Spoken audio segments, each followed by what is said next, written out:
Chapter 1, Ashford Bay. Part 4, Midnight at the Teeth. Midnight came slow and exact, like a bookkeeper who disliked mistakes. The beam from the point rolled its bright shoulder through the fog and laid a stripe on the harbor. Between passes, the dark stitched itself back together and pretended nothing had happened. The path dropped me toward the water in narrow arguments, sand, root, stone, then a slick of lichen that had shaken off better men. I counted the lamp's rhythm and moved when the world went dim. My shoes made peace with the rock strictly on trial. The Atlantic was working at the face of Ashford Bay with patient malice. Down and to the left the teeth began to show themselves when the fog thinned, black molars under a white tongue. If there was a cut in them, it would be where the foam hesitated, the way a liar hesitates on the honest word. On the third sweep I saw it. Not a door, not a cave, just a seam where two bad ideas met, making room for a worse one. A narrow spill of water ran through it and then ran away, as if it didn't want witnesses. The rock around the seam was scuffed, not by waves but by rubber soles. Men had been there. Recently. A bell buoy tolled from farther out, an iron heart announcing the hour. From the lighthouse, the foghorn answered once, deep and patient. I waited for the light to pass and took the last 3 yards in a crouch that made my knees file complaints. The place smelled like cold metal and kelp. I crouched, let the fingers learn the texture. Rope fibers caught in a crack like hair on a barber's floor. A sliver of wood shaved smooth by salt, no bigger than a thumbnail, with a lick of red paint that hadn't lived here long enough to fade. Something had come through in a crate that had once been proud of its color. I slid my hand farther and found the thing a dock clerk would miss by breakfast, a lead seal the size of a coin, flattened from a bite of crimpers and stamped with a star inside a ring. No letters. The cord that had once run through it was cut clean. I pocketed it and felt better and worse at the same time. Voices found me as the light went by again. Not on the path above. Lower. Down where the seam widened into a shelf nobody sane would use. 2 men. The ocean was a poor stenographer, but it brought me pieces. Ledger, one said, the word trying to climb out of the wave noise. Page is gone, said the other, more annoyed than afraid. Harbor won't balance. Doesn't have to balance if the boy. The light reached over our heads and turned the fog into milk. For a heartbeat I had their outlines. One stooped and narrow, the other with a shoulder that had met something it didn't like some years back and never forgot it. Then the beam moved and the night took its property back. I brought the camera up and waited for the lighthouse to make me a photographer. When the beam fled, I pressed the button and heard the small faithful sound of a shutter doing its duty in a world that didn't care. The black would hold 2 men and a line of spray and, with luck, a piece of shape I could use. A pebble clicked behind me the way a tooth clicks when a man is thinking about holding his temper. The back of my neck came awake. I didn't turn fast. I turned exactly the speed a man turns when he likes both his knees and wants to keep them. The dark had put on a coat and grown a hand. The hand had a shape of something heavy in it. It didn't glitter. It had no reason to. A voice kept itself low enough to respect the cliff. Pictures are dangerous at night, it said. They trip and fall. Men do, too. My footing's good, I said. Mine is better. The hand put the weight against my ribs the way a friend suggests you reconsider. You're the writer. Another word for listener. Then listen, the darkness said. Midnight is not your business. Whose, then? Men who can swim, it said, almost politely, and pushed. I went sideways instead of down because there was nowhere else to go. The rock found my shoulder and tried to keep it, then decided the tide would have a better time of it. My palm skinned itself on something honest. The camera kissed the stone and tried to escape. I caught the strap with a finger and earned a hot line of pain for my trouble. Quiet, said the voice. Not a threat, exactly. A priest's instruction before a hymn. The weight moved closer, tested my balance, decided I might pass for obedient. Somewhere below the men's voices died and the sea took over their work. The beam came back. Whoever owned the hand stepped away from it and gave the light the sort of respect you give a judge who doesn't need your name to ruin your day. When the dark returned, they were gone. Not up the path. Not past me. Gone like a rumor in a town that's learned a better one. My breath decided to be counted again. I eased myself into a flatter patch and let the ache organize itself. The camera was whole enough to hold a second opinion. The seal in my pocket felt heavier than lead ought to.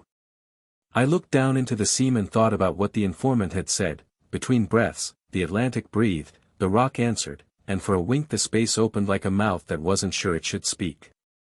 I slid into it in the brief dumb pride of a man who believes agility is a virtue and not a hobby horses keep. The shelf was big enough for two with the manners of four. The tide licked at the edge and left salt in little white commas. I put my fingers into the wet and found an angle where someone had set a heel and leveraged against gravity. There was a smell under the brine, old oil and cheap tobacco. The kind of smell a ledger likes to learn to ignore. Something white had glued itself into a crevice and lost the argument with the damp. Paper. I teased it free with a breath and a hope and got half of what had once been a corner. The tide had eaten the rest generously. Numbers still in pencil. A date that left off in the middle. A rust print from a staple. It wasn't a page. It was a confession the size of a postage stamp. I held it under the next sweep of the light and let the black water beneath complain about me.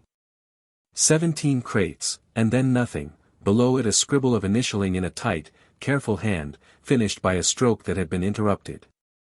It might have read H, or it might have read the beginning of any name that liked authority. A gull lifted out of the fog like a curse that had tried to be a prayer first. The wind turned and remembered to be cold. From the town a clock took its time with 12, patient as grief. I slid back up onto the path with the part of me that makes promises making one about better shoes. A small rock loosened and went tinny into the dark, then hit water and forgot its name. The fog receded a step and let me see the fence again, its second curve broken like a bad idea you keep around in case it turns good. Somebody had been waiting there. The cigarette end drawing and dying told on him. He didn't speak at first. He stepped back enough to let the beam guess at him, hat, coat, jaw that had negotiated with a bottle or a fist not lately. "You made it," he said. Different voice than the hand behind me. Younger by a decade, and carrying a debt it was embarrassed to owe. "I make a great many things," I said. "Sense isn't always one of them." "Don't make jokes at the teeth," he said. "They don't laugh." He looked past me into the fog and didn't like what he failed to see. "Did you bring anyone?" "Only the lamp," I said. "It insists." He half grinned and then fought his face back into seriousness, like a boy meeting a uniform. "Look. You got the time I wrote you. You wrote me." I watched his eyes accommodate the lie he wanted to believe. He shrugged into his collar. "Doesn't matter. What matters is the ledger. The dock clerk keeps it in the office the harbor master pretends is his. West wall, second drawer, false bottom. This week's page is torn. A copy is supposed to live at the church for the blessing of the fleet. It doesn't. The church keeps its books tight. The priest keeps his doors tighter." He rubbed at his hands like the cold had opinions. "Men are moving things that don't have the proper names. You want to write human interest, write that a human is going to be very interested in the bottom of the harbor if the counting stays off. The two below," I said, tipping my head. "Not the ones who make the rules," he said. "Just the ones who enforce them when nobody's watching." He took a half step closer. There was a nick on his ear a boy gets from a fight with a nail or a brother. The lamp tried to catch it and missed. "Your name?" I asked. "You never got it," he said. "And I never saw you. If Sheriff Harvey asks, I was sleeping and you were a rumor." He started to move, then stopped and did the thing scared men do when they're tired of being scared. He looked me in the face. Don't trust the boy at the light to be a boy. Mr. Grady's son makes the lamp behave, he said. But he doesn't look at the sea like folks do. He looks at it like a man reads a ledger. Numbers don't drown, I said. They do if you tie them to the right weight, he said, and was gone with a quiet that made me think he'd practiced. The path back took on the long habit of uphill. The town was a dim geometry, roofs and wires, and the bell tower turned to a darker shape against dark. The lamp kept its patient sweep. When it passed, it found a mark I hadn't seen coming down, on the back of the broken rail, in tar or old paint, the same crude eye with the pupil struck. Big as a man's hand. Placed where only someone coming up would meet it. I set my palm over it. The tacky feel said recent. The heart did its fast trick and then remembered the beat it preferred. Past Bates Street, the harbor made its small sounds, clink of metal, slap of line, the cough of a motor that didn't like nights either. I kept to shadows because they seemed to want the company. Near the hotel the fog thinned as if pity were a weather condition. In the Seawards lobby the lamp burned low. Mr. Greeley had left a bell out where a man could use it and a note that said back in 5 in the kind of hand that lies without malice. I didn't ring. I went up. Room 207 held its shape. I closed the door and let the quiet come back from wherever it had been. On the table, the Chronicle lay folded to a photograph that had not improved in the interim. I set the lead seal beside it and the corner of paper on top of both, as if they could teach each other to talk. I wound the camera and tucked it into the drawer with the Gideon and the matches. The pocket with the letter was warm. I took the letter out, read the lines again, and tried not to hear the other voice that liked to answer them. Ashford Bay keeps what the war couldn't take. If you want the truth, let the lamp judge. The lamp had judged tonight. It had seen 2 men and a hand that preferred me off the path. It had seen a corner torn from a page and a seal that once kept honest things honest. It had seen an eye painted where a man would find it when it was too late to turn around. I sat at the table and wrote what I could without pretending I understood it. Names I didn't yet have wore initials. The word church sat next to ledger like a pair of cousins not on speaking terms. I kept the sentences short. They're easier to defend when somebody asks why you wrote them. Somewhere down the hall a door closed with careful hands. The lighthouse sent the beam on its rounds and the glass of water on the washstand threw me a square of white, then let it go. I didn't undress. I put my coat on the chair where it could pretend to be a man who slept. I left the light low and let the room do what rooms do in towns like this. It kept me. It didn't promise me anything about the morning.